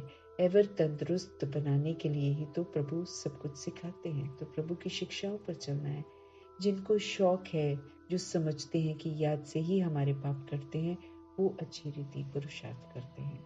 जिन्हें शौक होता है, जो समझते हैं कि याद से ही हमारे पाप कटते हैं, वो फिर अच्छी रीति पुरुषार्थ करते हैं। कोई तो लाचार टाइम पास कर रहे हैं, प्रभु समझ दे रहे हैं, हम अपने आप को चेक कर लें। प्रभु कह रहे कोई तो टाइम पास कर रहे हैं लाचारी में, अपनी अपनी जांच करनी है, प्रभु ध्यान खिंचवा रहे हैं, क्योंकि इससे हमारा लॉस बहुत हो जाएगा। तो समझते रहे, कोई तो चलते चलते अच्छा पुरुषार्थ करते छोड़ रहे हैं, कोई पढ़ाई नहीं पढ़ रहे हैं, क्योंकि ये अलबेले बनने का टाइम चल रहा है। अलबेले बनने वाली आत्माएं इस समय अलबेली हो जाएगी। कोई फिर सोचेगा हमें तो सब कुछ पता है, कोई फिर सोचेगा अरे सुन लिया पढ़ लिया भगवान के बन जाएंगे, ओके ठीक है। कोई सोचता है अच्छा कोई नहीं प्रजाई बन जाएंगे, कोई फर्क नहीं पड़ता, कौन करेगा लक्ष्मी नारायण के लिए मेहनत, अरे जाना। लेकिन समझते नहीं है कि एम ऑब्जेक्ट पूरा नहीं करेंगे तो सजाएं कितनी जबरदस्त खाएंगे। समझते नहीं है कि ये पढ़ाई जा रही है ताकि हम 8 पेपर पास करें। 8 पेपर जबरदस्त आने हैं, वो तो तब पास करेंगे ना जब हमने भगवान की मौजूदगी में रहकर सारी शिक्षाओं को धारण किया होगा, श्रीमत पर चले होंगे, अपने आप को गुणों से, ज्ञान से, शक्तियों से संपन्न बनाया होगा प्रभु की मौजूदगी में, तब जाकर उस समय भी तंदुरुस्त रहेंगे, मना प्रभाव में नहीं आएंगे। प्रभु समझते रहे, बच्चे जरूर एब्सेंट हो रहे होंगे, इसलिए प्रभु ध्यान खिंचवा रहे हैं कि कोई तो अच्छा पुरुषार्थ करते करते फिर एब्सेंट भी हो जाते हैं, कोई फिर कारने अकारने आना ही छोड़ देते हैं, फिर तंदुरुस्ती भी ऐसी हो जाती है। एवर तंदुरुस्त बनाने के लिए तो प्रभु सिखा रहे हैं। तो जिनको शौक है, जो समझते हैं कि याद से ही मेरे पाप कटते हैं, वो तो फिर अच्छी रीति पुरुषार्थ करते हैं। कोई तो फिर लाचारी टाइम पास कर रहे हैं, अपनी अपनी जांच करनी है। बाप समझाते हैं गफलत करेंगे तो वो पता पड़ जाएगा, ये किसको पढ़ा नहीं सकते हैं। जो गफलत करेंगे सबको पता पड़ जाएगा, हमारे रिजल्ट सारे सबके सामने आने हैं, छिप कर नहीं आना है। हम झूठ बोल रहे हैं, हम अंदर बाहर कैसे हैं, सारे पर्देफाश होंगे, सारे सत्य प्रत्यक्ष हो जाएगा ना। बाबा कहते हैं 7 रोज में तुमको लायक ब्राह्मण ब्राह्मणी बन जाना है। 7 रोज जो कोर्स होते हैं ना, उसमें ही लायक जो है ब्राह्मण ब्राह्मणी बन जाना है। सिर्फ नाम का ब्राह्मण ब्राह्मणी नहीं चाहिए यहाँ पर, क्योंकि नामधारी भी है, तभी तो दुनिया में भी वैसे ही ब्राह्मण है, दुनिया में भी तो ऐसे ही हैं, नाम के ब्राह्मण भी हैं। फिर कोई पंडित जी सिर्फ कथा ही सुनाता है, कोई पैसे ही लूटता रहता है, कोई ब्राह्मण है ना तो वो जाकर इधर उधर पंडित खाता ही रहेगा। एकदम जो सच्चे सुच्चे वैष्णव हैं, वो यादगार में भी दुनिया में जो है वो इक्का दुक्का होएगा कोई नहीं। तो आजकल तो ब्राह्मण जितने भी हैं वो सारे पतित बन गए हैं, वो खुद भी पतित बन गए हैं, बच्चों को भी पतित बनाते हैं, मंदिर को भी पतित बनाते हैं। जहाँ सर्वगुण संपन्न देवी देवताओं के जड़ चित्र रखे हुए हैं, जिसको पवित्र माना जाता है, उसी जड़ मंदिर के मना अंदर में विकार भी चलते हैं ना, क्योंकि वहीं पर वो लोग रहते हैं, वहीं पे खान पान भी लहसुन प्याज वाले हो गए हैं आजकल सभी के, और फिर नाम के लिए बस पोथी लेकर बैठे रहते हैं, पैसा कमाते हैं, ऐसे ब्राह्मण बने हुए हैं। तो ब्राह्मणों में भी प्रभु कहते हैं कि नंबरवार होते हैं ना, सिर्फ नाम का ब्राह्मण ब्राह्मणी नहीं चाहिए यहाँ पर प्रभु के घर में। हाँ, सिर्फ नाम का ब्राह्मण ब्राह्मणी नहीं चाहिए। ब्राह्मण ब्राह्मणी वो जिनके मुख में बाबा का गीता ज्ञान बिल्कुल कंठ हो। ब्राह्मणों में भी नंबरवार तो होते ही हैं, यहाँ भी ऐसे ही हैं। पढ़ाई पर अटेंशन नहीं तो फिर क्या जाकर बनेंगे? क्या बनेंगे अगर पढ़ाई पर ध्यान नहीं दे रहे हैं, फालतू बातें कर रहे हैं, फालतू चीजें देख रहे हैं? यही तो वर्तमान में त्रिकालदर्शी बनकर ही तो हमको देखना है कि मेरा भाग्य खराब क्यों है, क्योंकि कल पहले भी हमने गफलत करी है, पढ़ाई नहीं पढ़ी होगी, उसी की वजह से ऐसा हो रहा है। मना समझना है, त्रिकालदर्शी बनकर देखना है, साक्षी बनकर देखना है, फिर अपने आप को करेक्ट करना है। तो ब्राह्मणों में भी नंबरवार तो होती हैं, यहाँ भी ऐसे ही है। पढ़ाई पर अटेंशन नहीं तो फिर क्या जाकर बनेंगे? हर एक को अपना पुरुषार्थ करना है, हर सोल को अपने लिए पुरुषार्थ करना है, कोई दूसरा उसके लिए पुरुषार्थ नहीं करेगा। तो हर एक आत्मा को अपने लिए पुरुषार्थ करना है, सेवा का सबूत देना चाहिए, तब समझ में आएगा कि ये ऐसा मर्तबा पाएंगे। क्योंकि फिर प्रभु की पढ़ाई जब पढ़ी है तो वो फिर हमारी धारणा में होनी चाहिए, हमारी धारणा फिर सेवा में नजर आनी चाहिए, फिर उसी के अनुसार तो नंबर मिलते हैं, सबूत देना पड़ता है, सेवा का सबूत देना चाहिए, तब समझ में आएगा कि ये ऐसा मर्तबा पाएंगे। फिर वो कल्प कल्पांतर के लिए हो जाएगा। पढ़ते पढ़ाते नहीं है तो अंदर में समझना चाहिए कि मैं पूरा अभी पढ़ा ही नहीं हूँ। अगर हम खुद नहीं पढ़ते हैं और हम दूसरी सोल के साथ शेयर नहीं करते हैं तो फिर प्रभु कहते हैं समझना चाहिए कि अभी हम पूरा पढ़े नहीं हैं, तब पढ़ा नहीं सकते हैं। बाबा कहते हैं पढ़ाने लायक क्यों नहीं बनते हो? पूछ रहे हैं क्यों नहीं बनते हो पढ़ाने लायक? कहाँ तक ब्राह्मणी को भेजेंगे? आप समान नहीं बनाया है। जहाँ अच्छी रीति पढ़ते हैं उनको मदद देनी चाहिए। जहाँ अच्छी रीति पढ़ते हैं उनको मदद देनी चाहिए। बहुतों का आपस में मतभेद रहता है, कोई फिर एक दो में लटक रहे, पढ़ाई छोड़ देते हैं। प्रभु क्या कह रहे हैं? कोई फिर बहुतों का फिर या तो मतभेद हो जाता है, तब पढ़ाई छोड़ देते हैं। हाँ, भगवान को छोड़ देते हैं। अभी बाबा कहते हैं ना, तुम्हारी आपस में लड़ाई होती है, मेरे आपस में मतभेद होते, मेरे को क्यों छोड़ देते हो? प्रभु पूछते हैं कई बार कि मैंने क्या किया? मैंने तो लड़ाई झगड़ा नहीं किया ना, मेरे को क्यों छोड़ देते हो? तो प्रभु समझ देते हैं कि बहुतों का आपस में मतभेद रहता है, कोई फिर क्या करते हैं, एक दो में लटक कर पढ़ाई छोड़ देते हैं, कोई किसी के पीछे मस्ती में चले जाते हैं, किसी का साथ कर लेते हैं, पढ़ाई छोड़ देते हैं। बाबा कहते हैं जो करेगा सो पाएगा। हम करेंगे नहीं तो फिर पाएंगे कहाँ से? एक दो की बातों में आकर तुम पढ़ाई क्यों छोड़ देते हो? एक दो की बातों में आकर तुम पढ़ाई क्यों छोड़? क्योंकि आजकल बड़ी गड़बड़ बातें हो रही है ना बीकेस का लेकर, तो फिर इसलिए कई लोग इधर उधर से सुनते हैं, हाँ अच्छा ऐसे है, ऐसे छोड़ देते हैं। अरे भाई गहराई में जाओ, पता तो करो असलियत क्या है। ऊपर से देख लेंगे और ऊपर से छोड़ देंगे, तो ऐसे थोड़ी चलता है। तो प्रभु पूछ रहे हैं कि एक दो की बातों में आकर तुम पढ़ाई क्यों छोड़ देते हो? ये भी ड्रामा तकदीर में नहीं है। दिन प्रतिदिन पढ़ाई जोर होती जाती है, सेंटर खुलते रहते हैं। ये शिव बाबा का खर्चा नहीं है, सारा ही बच्चों का खर्चा है। अब हम पढ़ते हैं, हम बॉडी में हैं, हम लोग कमाते हैं, तो खर्चा हमारा है ना। प्रभु निराकार परमपिता परमात्मा तो हम आत्माओं का शुद्धिकरण करते हैं, हम आत्माओं को शिक्षा देते हैं। बाकी जो मेरे को खाना पीना है उसका खर्चा तो मुझे ही करना चाहिए ना। तो ये शिव बाबा का खर्चा नहीं है, सारा ही बच्चों का खर्चा है। ये दान सबसे अच्छा है। उस दान से तो अल्पकाल का सुख मिलता है, जो दुनिया में दान करते हैं, ये कर दो वो कर दो, है ना, उनसे तो फिर।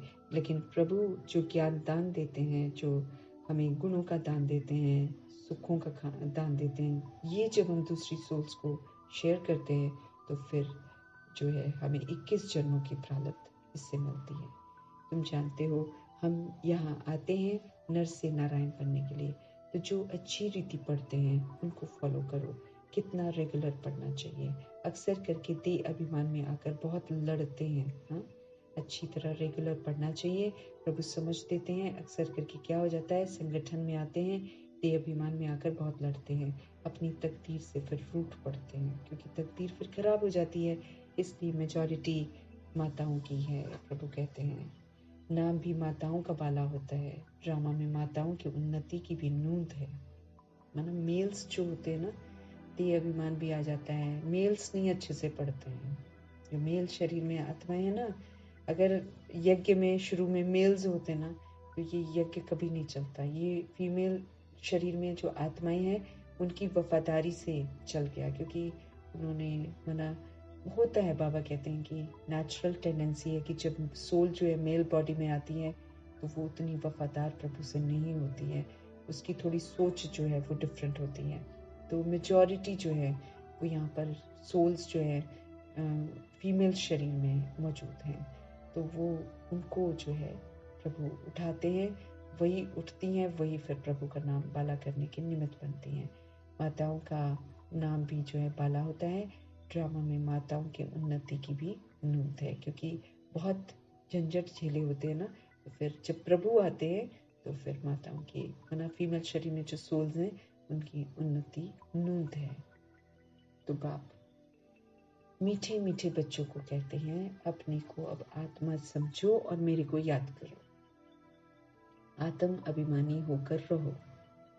अपने को आत्मा समझो, परमात्मा को याद करो और आत्म अभिमानी होकर रहो। मना सतोगुणी होकर रहो, मना पवित्र स्वरूप होकर रहो, सुख स्वरूप होकर रहो, शांत स्वरूप होकर रहो, प्रेम स्वरूप होकर रहो, आनंद स्वरूप होकर रहो, शक्ति स्वरूप होकर रहो।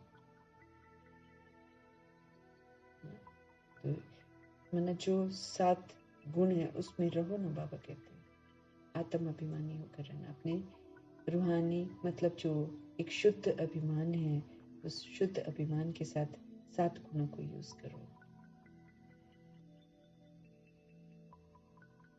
तो बाप मीठे मीठे बच्चों को कहते हैं अपने को आत्मा समझ, माम एकम याद करो, आत्म अभिमानी होकर रहो। शरीर ही नहीं तो फिर दूसरे का सुनेंगे कैसे, है ना। शरीर ही नहीं, जब हम आत्म अभिमानी होकर रहेंगे, सोल कॉन्शियस होकर रहेंगे, तो हमको इधर उधर का कुछ सुनाई नहीं देगा। ये पक्का अभ्यास करो। हम आत्मा है, अब हमको वापस जाना है। रोज प्रभु हमें याद दिला रहे हैं अपने को अब अपने को आत्मा समझो, और ये भी याद रखो कि मुझे वापस घर जाना है। बाप कहते हैं ये सब त्याग करो, बाप को याद करो। समझ देते हैं सब कुछ त्याग करो बुद्धि से और बाप को याद करो। इस पर ही तो सारा मदार है। बाप कहते हैं धंधा आदि भल करते रहो, जो भी तुम धंधे करते हो करो। 8 घंटा धंधा, 8 घंटा आराम, बाकी 8 घंटा गवर्नमेंट की सर्विस करो, ईश्वरीय गवर्नमेंट की सेवा करो। ये भी तुम मेरी नहीं करते हो, बाबा कहते सारे विश्व की सेवा करते हो। इसके लिए टाइम निकालो। मुख्य है याद की यात्रा पर रहना, सदा प्रभु की याद में रहना।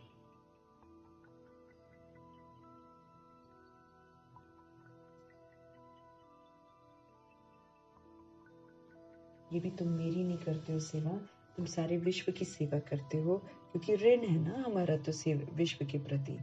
हम भूलते हैं तो सारा जग भूल जाता है। प्रभु कहते तुम जागते हो तो फिर सारा जग जागता है। तो सारे विश्व की सेवा करते ना, इसके लिए प्रभु कहते टाइम निकालो। मुख्य है याद की यात्रा, टाइम वेस्ट नहीं करना चाहिए।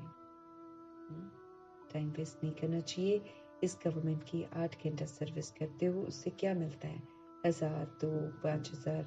इस गवर्नमेंट की सर्विस करने से तो तुम पद्मा पदम पति बनते हो। प्रभु कहते वहां तुम नौकरी करते हो तो क्या मिलता है तुमको, है ना, लिमिटेड सैलरी मिलती है। लेकिन जब हम प्रभु के बनते हैं, ईश्वरीय सेवा पर रहते हैं, तो यहाँ तो खर्चा मेरा चलता ही चलता है, लेकिन भविष्य के लिए फिर हम पद्मा पदम पति बन जाते हैं। तो कितना दिल से सेवा करनी चाहिए। इसमें तो कमाई कमाई है।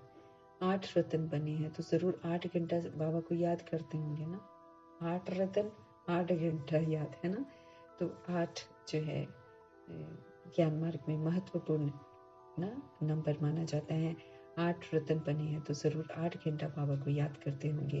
भक्ति मार्ग में बहुत याद करते हैं। टाइम भक्ति मार्ग में प्रभु कहते बहुत याद करते हैं, टाइम गवाते हैं, मिलता कुछ भी नहीं है। याद करते हैं लेकिन जानते ही नहीं है, सत्य को जानते ही नहीं है। तो फिर क्या होता है, सत्य को जाना ही नहीं और चिल्लाते रहे, चीखते रहे, व्यंजन बनाते रहे, तो क्या कर रहे हैं अपना? प्रभु कहते क्या मिलता है उससे? कुछ भी नहीं मिलता, टाइम गवाते हैं, कोई प्राप्ति नहीं है उनसे। जितना मर्जी कर ले, अगरबत्तियां जला लें, स्थूल दान पुण्य कर लें, पूजा पाठ कर लें, कुछ भी प्राप्ति नहीं होती है।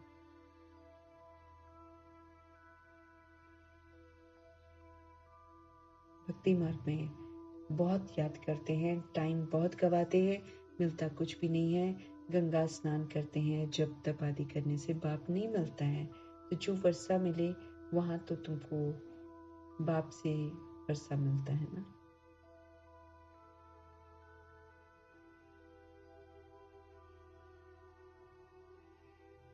समझते रहें प्रभु कि भक्ति मार्ग की तरह अब टाइम नहीं गंवाना है।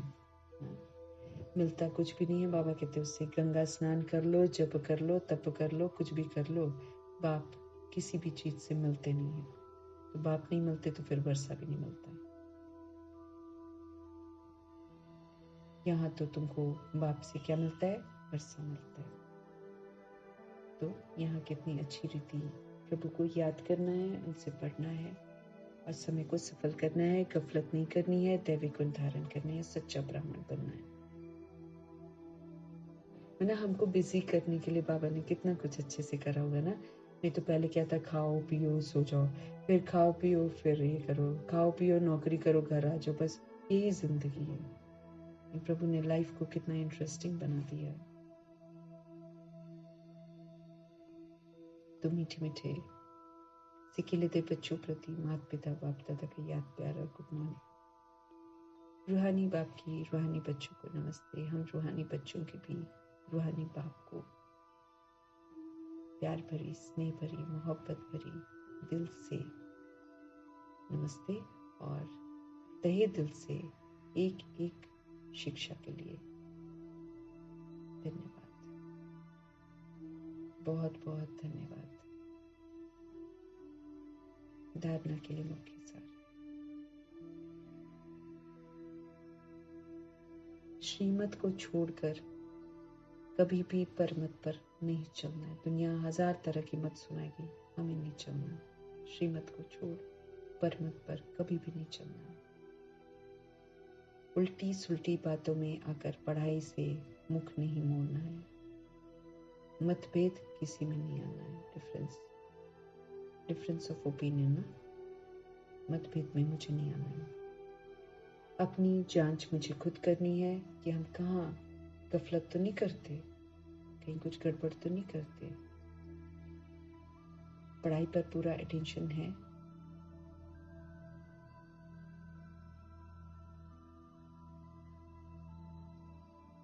अपनी जांच करनी है कि हम कहाँ गफलत तो नहीं करते हैं, पढ़ाई पर पूरा अटेंशन हमारा है, समय कहीं हम व्यर्थ तो नहीं गवाते। माई पोता मिल, हाँ पोता मिल, एवरीडे पोता मिल, समय व्यर्थ तो नहीं गवाते हैं।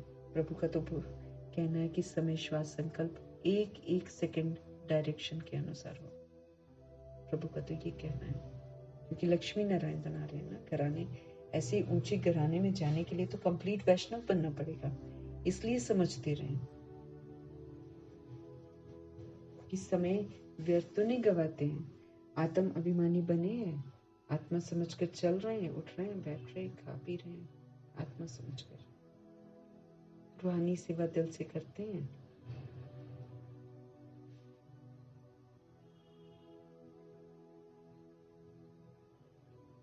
तो ये है आज का हमारा पोता बिल वरदान, सतगुरु परमपिता परमात्मा का वरदान। अच्छा, आत्म अभिमानी बने हैं, रूहानी सेवा दिल से करते हैं। रूह को जगाए, दैट इज रूहानी सेवा। हम सोल्स दूसरी सोल्स को जगाएं, परमात्मा से जुड़े, ये है रूहानी सेवा। तो अपने आप में चेक करना है, क्या हम रूहानी सेवा दिल से करते हैं? क्या हम आत्म अभिमानी बने हैं?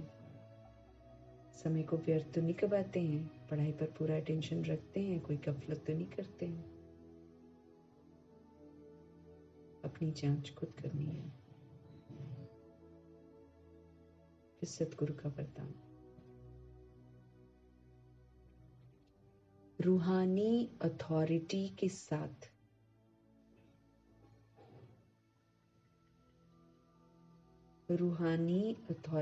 साथ निरअहंकारी बन सत्य ज्ञान का प्रत्यक्ष स्वरूप दिखाने वाले सच्चे सेवाधारी भव। वरदान है रूहानी अथॉरिटी के साथ, सोल कॉन्शियसनेस की अथॉरिटी के साथ निरअहंकारी बन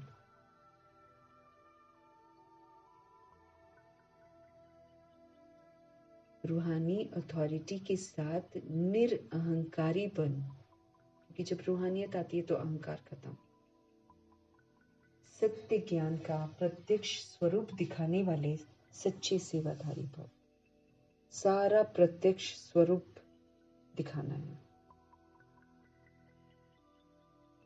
सत्य ज्ञान हमको मिला है, समझ मिली है, तो समझ के अनुसार जब हम पाठ बजाते हैं तो वो सबूत देना है।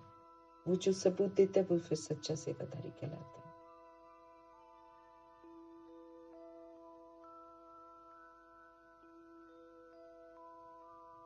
जैसे वृक्ष में जब संपूर्ण फल की अथॉरिटी आ जाती है तो वृक्ष जो है ना झुक जाता है। प्रभु समझ दे रहे हैं। जैसे वृक्ष होता है, जब उसमें संपूर्ण फल की अथॉरिटी आ जाती, फल जब हो जाते हैं उसमें, तो वृक्ष जो है वो झुक जाता है, अर्थात निर्माण बनने की सेवा करता है।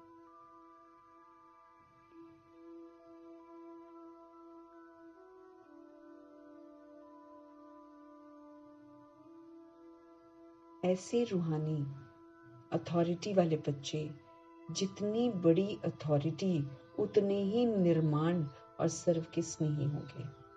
प्रभु समझते रहे कि जो ऐसे रूहानी अथॉरिटी वाले होते हैं वो बच्चे जितनी बड़ी अथॉरिटी उतना ही वो निर्माण हो जाते हैं और सब के स्नेही हो जाते हैं। अल्पकाल की अथॉरिटी वाले अहंकार में आ जाते हैं। किसी को अथॉरिटी मिलती है ना, घमंड आ जाता है जब बॉडी कॉन्शियस होते हैं। लेकिन ये जो सत्यता की अथॉरिटी है, जब हम सत्य को पहचान जाते हैं, जब सत्यता की अथॉरिटी आ जाती है तो अथॉरिटी के साथ फिर निरअहंकारी बन जाते, सारा देह का अभिमान ही खत्म हो जाता है। यही सत्य ज्ञान का प्रत्यक्ष स्वरूप है।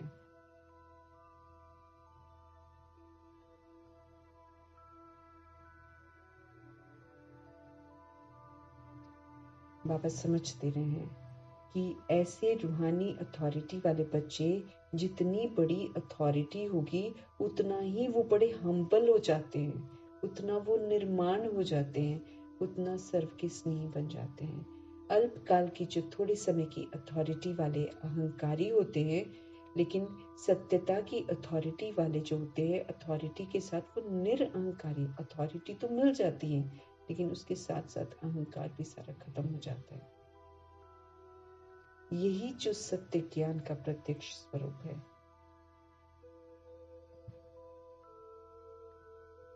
सच्चे सेवाधारी की वृत्ति में जितनी अथॉरिटी होगी उसकी वाणी में उतना ही स्नेह और नम्रता होगी।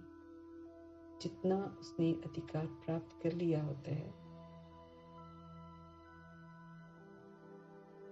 सच्चा जो सत्यता की अथॉरिटी है, माना सत्य को जान लेना, सत्य को जी लेना, जब वो पहचान जाता है सत्यता क्या है आत्मा की, सत्यता को जब जान लेता है, उस सत्यता को यूज करके जब अथॉरिटेटिव बन जाता है तो निरअहंकारी हो जाता है। बिंदी समझकर सारा घमंड ही खत्म।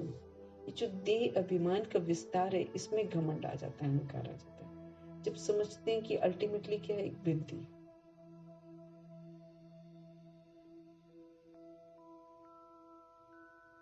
तो सत्यता की अथॉरिटी वाले अथॉरिटी के साथ निरअहंकारी होते हैं। यही जो सत्य ज्ञान का प्रत्यक्ष स्वरूप है कि उनमें अहंकार नहीं होगा। अथॉरिटी सबसे ज्यादा होगी लेकिन अहंकार नाम की चीज नहीं होगी। सच्चे सेवाधारी की वृत्ति में जितनी अथॉरिटी होगी उसकी वाणी में उतना ही स्नेह, उतना ही नम्रता होगा। तो जितना अथॉरिटी हमारे अंदर धारण होती जाएगी उतना हम नम्रचित बनते जाएंगे, उतना हम स्नेही बनते जाएंगे। सच्चे सेवाधारी की जो सोच है, प्रभु कहते हैं उसमें जितनी अथॉरिटी होगी उसकी वाणी जो है उसमें उतना ही बड़ा स्नेह भर जाएगा, नम्रता, अहंकार नहीं आता ना। प्रभु का कहना ये है, सत्य जान जाते तो अहंकार खत्म हो जाता है। बाकी दुनिया में थोड़ी सी भी अथॉरिटी मिलती है उसका घमंड आ जाता है, अहंकार आ जाता है। तो हमें तो प्रभु समझ देते हैं कि रूहानी अथॉरिटी होनी चाहिए, सोल कॉन्शियसनेस, इसकी जो समझ है वो मेरे आचरण में होनी चाहिए। तो रूहानी अथॉरिटी के साथ निरअहंकारी बन गए।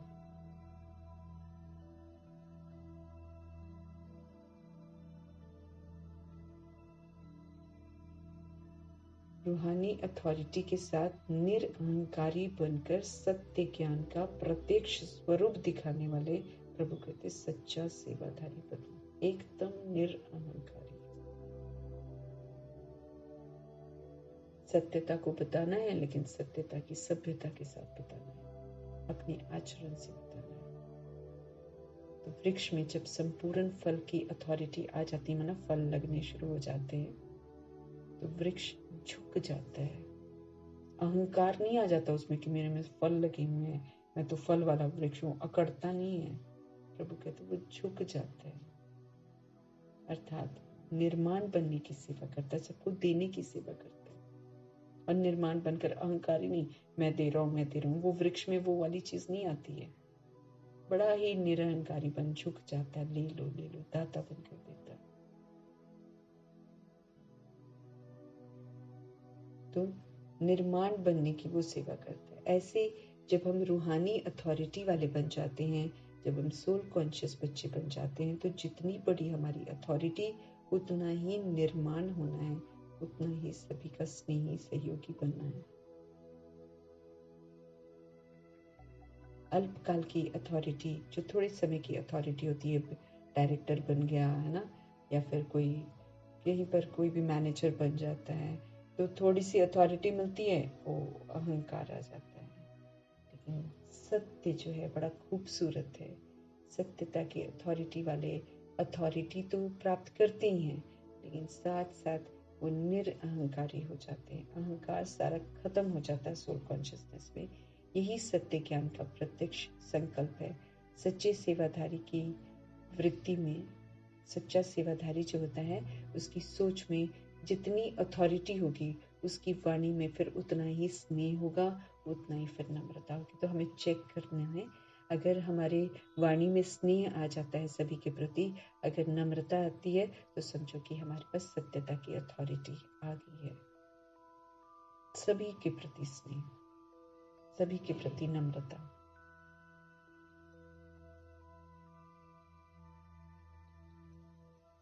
स्लोगन है, भाग्य का आधार जो है त्याग है, बिना त्याग के तो भाग्य नहीं बनता है। अमृत वेला उठेंगे तो भाग्य बनेगा ना, त्यागना पड़ता है। नींद को त्यागेंगे, देह अभिमान को त्यागेंगे, तब तो मिलेगी शक्ति प्रभु से। तो भाग्य कैसे बनता है? भाग्य का आधार जो है वो त्याग है। बिना त्याग के भाग्य नहीं मिलता, त्याग तो करना पड़ता है। लेकिन जो भाग्य रिटर्न में मिलता है वो अद्भुत होता है। इसलिए प्रभु कहते हैं भाग्य का आधार जो है वो त्याग है, बिना त्याग के भाग्य नहीं मिलता। त्याग नहीं, भाग्य नहीं, क्योंकि फिर हम पुरुषार्थ नहीं करते ना। वैसे अब जैसे शक्तियों से संपन्न कराते हैं प्रभु अमृत वेला, और हम आत्मा को बोलते हैं अमृत वेला उठो, है ना। अगर हम नींद को नहीं त्यागते हैं, अगर हम देह के भान को नहीं त्यागते, तो हम वंचित रह जाते हैं, तो मेरा अपना नुकसान हो रहा है।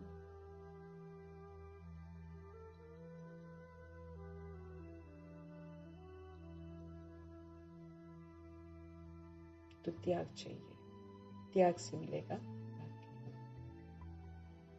देह अभिमान का त्याग, देह के भान का त्याग, बुद्धि से है ना, देह के संबंधों का बुद्धि से त्याग, वैभव वस्तुओं का त्याग, कोई चाहना नहीं, मतलब रहना सभी के साथ है, लेकिन अब दृष्टि वृत्ति बिल्कुल चेंज हो गई, ट्रस्टी बनकर पार में जाना है।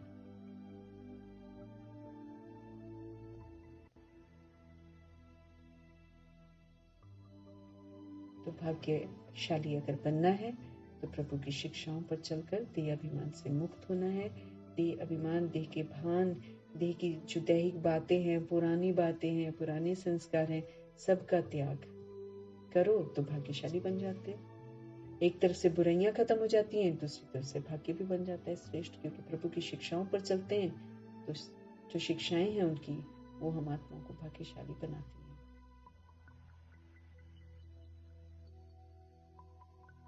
ऐसे भाग्य विधाता परमपिता परमात्मा का तहे दिल से धन्यवाद, ब्रह्मा माँ का धन्यवाद, जगदम्बा माँ का धन्यवाद, एडवांस पार्टी की सभी सोल्स का धन्यवाद।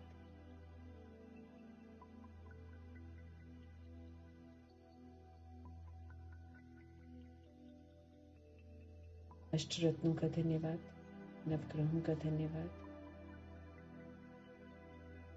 बाप समान बनने वाली दादियों का धन्यवाद, 5 तत्वों का धन्यवाद,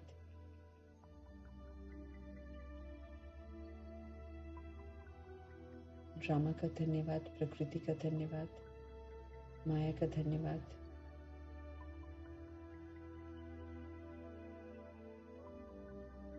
यमदूत का धन्यवाद, करोड़ों की आबादी का धन्यवाद, साथ में रहने वाली सोल्स का धन्यवाद, साधनों का धन्यवाद, साधन बनाने वालों का धन्यवाद, अन्य जो दुनिया में आत्माएं हैं जो हमारे मददगार बनते हैं उनका धन्यवाद, जिनकी मेहनत का हम कीमत अदा नहीं कर सकते, उन सारी सोल्स के कर्मा का धन्यवाद, जो हमें सहयोग देती हैं किसी न किसी विधि से। अविनाशी खजाने जो प्रभु से मिले हुए हैं उनका धन्यवाद, मौका जो मिला हुआ है, समय, संगम युग का जो समय मिला, संगम युग का धन्यवाद। प्रभु मिले हैं, प्रभु का धन्यवाद।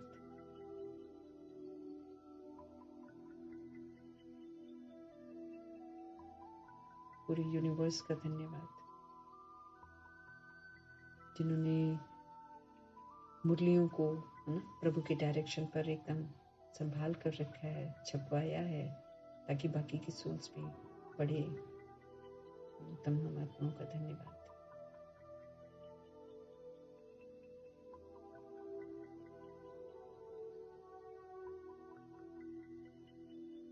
शरीर रूपी इंस्ट्रूमेंट का धन्यवाद। सुबह से लेकर शाम तक जो भी चीजें हम यूज करते हैं ड्रामा में, एक एक चीज का धन्यवाद। हमको मैनर्स सिखा रहे हैं ना प्रभु, हमको मैनर्स नहीं थे, पहले यूज कर रहे हैं, अधिकार जमा रहे हैं, धिक्कार रहे हैं। अब प्रभु ने हमको तहजीब सिखाई है, चाहे कोई कैसी भी चीज हो, आपको सबको धन्यवाद करना है। ऐसे सभी का धन्यवाद करते हुए, आप सभी सोल्स का धन्यवाद करते हुए, ओम शांति।